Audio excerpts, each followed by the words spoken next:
গ্যাংটক উত্তর পূর্ব ভারতের রাজ্য সিকিমের রাজধানী ও বৃহত্তম শহর। পূর্ব হিমালয় পর্বতশ্রেণীর শিবালিক পর্বতে 1437 মিটার উচ্চতায় এই গ্যাংটকের অবস্থান। খুবই কম জনসংখ্যার এই শহরটির প্রাকৃতিক সৌন্দর্য কথায় বর্ণনা করে শেষ করা একেবারেই অসম্ভব। হিমালয় পর্বতমালার সুউচ্চ শিখরগুলির মাঝখানে মনোরম ও আরামদায়ক পরিবেশে গ্যাংটকের অবস্থান। মেঘের বাড়ি সিকিম ঘোরা সব থেকে সহজ উপায় হলো এই গ্যাংটককে কেন্দ্র করে ঘোরা। আর আপনি যদি প্রথমবারের জন্য সিকিম আসেন তাহলে তো কথাই নেই, গ্যাংটক একেবারে মাস্ট। সিকিম মানেই পাহাড়ি রাস্তায় ঘুরে ঘুরে যত উপরে ওঠা, আর আলপাইন গাছের সৌন্দর্যের জন্য একে বলা হয় পূর্বের সুইজারল্যান্ড। আজ আমরা আপনাদের ঘুরে দেখাবো গ্যাংটক শহরটি। তো চলুন শুরু করা যাক। তো গ্যাংটকে আমরা দিনটি শুরু করলাম একটি ফ্লাওয়ার এক্সিবিশন সেন্টারকে দিয়ে। গ্যাংটকের রিজ পার্ক এরিয়ায় ফ্লাওয়ার এক্সিবিশন সেন্টার, যা সিকিমের চারপাশ থেকে ফুল সংগ্রহ করে এক ছাদের নিচে নিয়ে এসে সেটিকে প্রকৃতিপ্রেমীদের জন্য তুলে দেওয়া হয়েছে। এটি এমজি মার্গ থেকে একটি ছোট্ট হাঁটার পথ, সরাসরি হোয়াইট মেমোরিয়াল হল জুড়ে এবং রিজ পার্কের নিচে অবস্থিত। যদিও সারা বছর এখানে কিন্তু ফুল থাকে, তবুও বার্ষিক ফুলের প্রদর্শনী, যা এপ্রিল থেকে মে মাসে অনুষ্ঠিত হয়, তা মিস করা যায় না। বিভিন্ন জাতের অর্কিড এবং তার সঙ্গে সঙ্গে সিকিমের বিভিন্ন অঞ্চলের স্থানীয় সমস্ত ফুল এখানে রাখা আছে। এটি মূলত একটি মাঝারি আকারের গ্রীষ্মমণ্ডলীয় গ্রিন হাউস, যেখানে বিরল প্রজাতির কিছু উদ্ভিদের সঙ্গে কিছু বিরল প্রজাতির অর্কিড রয়েছে। তো যারা পুষ্পপ্রেমী অর্থাৎ ফুল যাদের খুবই পছন্দ, তারা কিন্তু অবশ্যই এটিতে আসবেন। গ্যাংটকে আপনি যে কোনো লোকাল ট্যুর অপারেটরকে দিয়ে যদি ট্যুর বুক করান, তো তারা কিন্তু দিনটা শুরু এখান থেকেই করে। রিজ পার্কে সপ্তাহে প্রতিদিন সকাল 10টা থেকে বিকেল 5:30 পর্যন্ত খোলা থাকে এই ফ্লাওয়ার এক্সিবিশন সেন্টার। মাত্র 20 টাকা এখানের প্রবেশ মূল্য।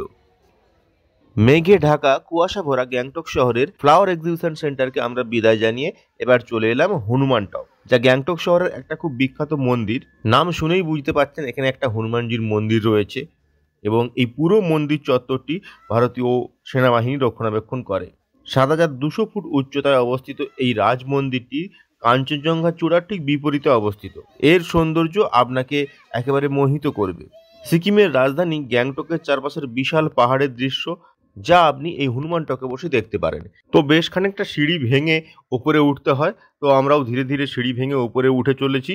যেহেতু সকালে রোদ বেরোয়নি এবং নভেম্বর মাসের শেষের দিক, গ্যাংটক শহরে বেশ ভালো রকম ঠান্ডা আপনি অনুভব করবেন।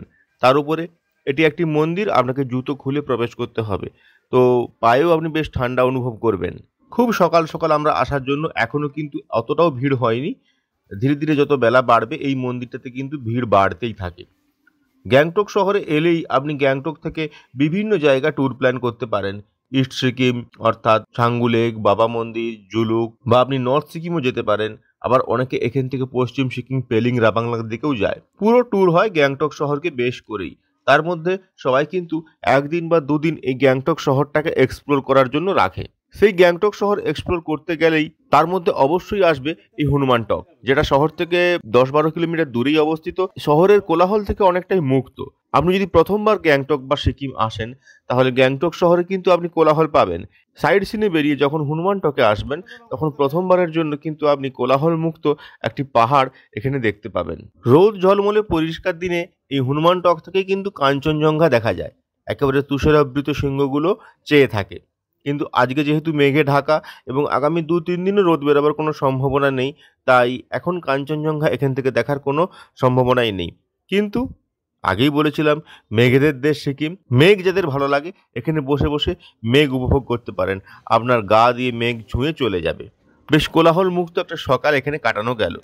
নিচে নেমে এসেই আপনি পার্কিং এরিয়াতে পাবেন আর্মির কিছু ক্যাফে। একটু চা সিঙ্গাড়া খেয়ে নিয়ে আবার রওনা হতে হবে পরবর্তী গন্তব্যের উদ্দেশ্যে। হনুমান টককে বিদায় জানিয়ে আমরা এবার চলে এলাম গণেশ টকে। সিকিম মূলত বৌদ্ধদের রাজ্য, এখানে প্রচুর বৌদ্ধ মঠ রয়েছে। সেই বৌদ্ধ মঠগুলোর মধ্যেও কিন্তু কয়েকটা বিখ্যাত বিখ্যাত মন্দির রয়েছে। তার মধ্যে একটি আপনাদের দেখালাম, আর একটি হলো এই গণেশ টক। টক মানে কি আমাদের জানা নেই, হয়তো স্থানীয় ভাষায় টকের কিছু মানে থাকবে, সেটা আপনারা জানলে আমাদের কমেন্ট করে জানান। তো এখানে এসে যেটা দেখতে পারলাম বা যা শুনলাম, এটাও কিন্তু সিঁড়ি ভেঙে উপরে উঠতে হচ্ছে, এবং এখান থেকেও রোদ ঝলমলে দিনে কিন্তু তুষারাবৃত সিংহগুলো দেখা যায়। মন্দিরগুলোর বিশেষত্ব যেটা লক্ষ্য করলাম এই গ্যাংটক শহরে, বেশ হিল টপে অনেকটা উঁচুতে এই মন্দিরগুলো থাকে।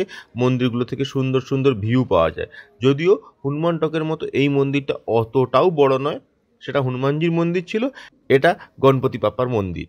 গণপতি বাপ্পার একটি সুন্দর মূর্তি এখানে রয়েছে, পূজা আর্চা চলছে, যে যার নিজের মনের মতো প্রার্থনা এখানে করে যাচ্ছে। এবং পাশেই ঠিক একটি লোকাল সুভেনিয়ার শপও রয়েছে, এবং সুভেনিয়ার শপের মধ্যে কিন্তু গণপতি বাপ্পার অনেক রকম মূর্তি রয়েছে। তো গণপতি বাপ্পাকে প্রণাম জানিয়ে আমরা এবার চললাম নেক্সট ডেস্টিনেশনের দিকে। এরপরে এলাম প্ল্যান্ট কনজারভেটরি। তো প্রথমে টিকিট কেটেই ভেতরে প্রবেশ করলাম এবং প্রথম দর্শনেই অনেকটা মুগ্ধ হলাম।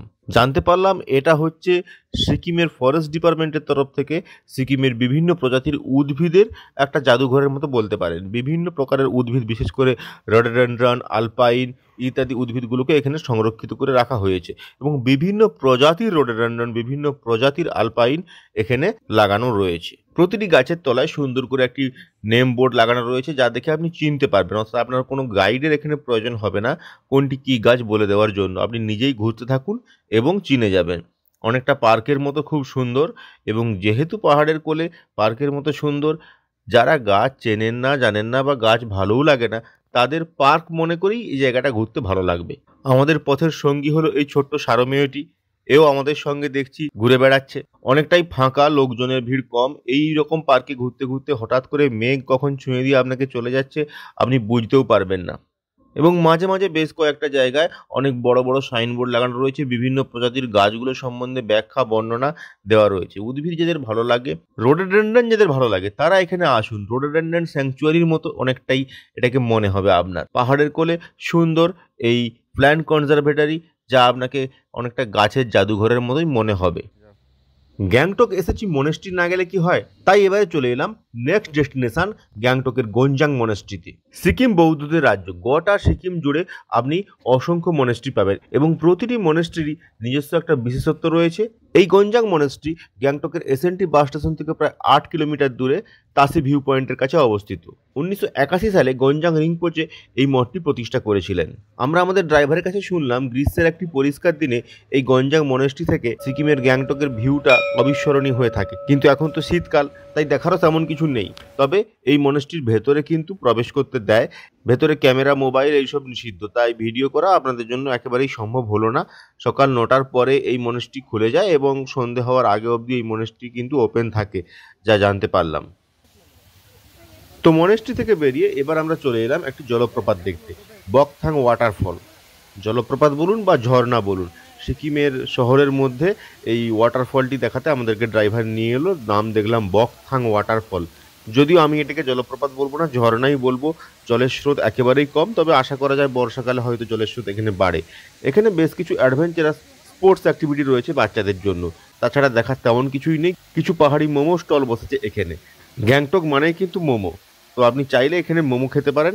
কিন্তু আমরা আর মোমো ট্রাই করছি না, আমাদের এখন লাঞ্চের সময় হয়ে গিয়েছে, তাই কিছু ইউনিক অথেন্টিক লাঞ্চের খোঁজে আমরা এবার বেরিয়ে পড়ব।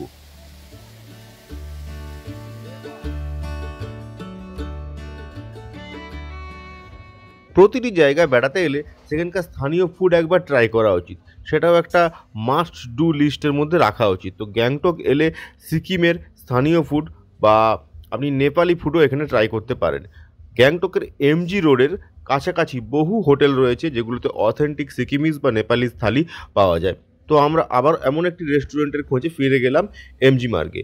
তার পাশেই একটি রেস্টুরেন্ট পেলাম, নিমথো। এই রেস্টুরেন্টে অথেন্টিক নেপালি এবং সিকিমিজ থালি পাওয়া যায়। তো আমরা একটা নেপালিজ থালি অর্ডার করলাম। খাওয়া দাওয়ার পরটা আপনি দুপুরে চলে যেতে পারেন রুমটেক মনেস্ট্রি। আমরা গিয়েছিলাম রুমটেক মনেস্ট্রি, কিন্তু রুমটেক মনেস্ট্রি আজকে বন্ধ রয়েছে, তাই রুমটেক মনেস্ট্রির কোনো ভিডিও ফুটেজও আপনাদের দেখাতে পারলাম না। তাই আমরা আবারও ফিরে এলাম গ্যাংটকে। এবার বিকেলবেলায় যাচ্ছি গ্যাংটক রোপওয়েতে চড়তে।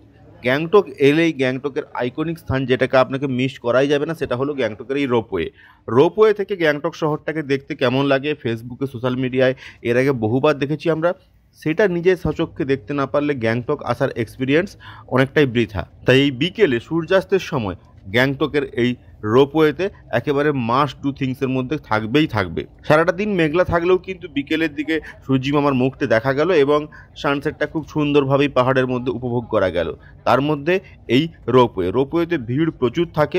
বিশেষ করে এই বিকেলের সময়টা আমরা প্রচুর ভিড় পেলাম। 3-4টে ট্রিপ অলরেডি দেখলাম চলে গেল, কিন্তু আমরা টিকিট কাউন্টারের লাইনেই দাঁড়িয়ে রইলাম। তারপরে কোনো রকমের টিকিট পেয়ে এখন আমরা গ্যাংটকের রোপওয়ে দিয়ে যাচ্ছি নিচে মায়াবী সেই গ্যাংটক শহর। অসাধারণ একটা ফিলিংস, যা ভাষায় প্রকাশ করা একেবারেই সম্ভব নয়।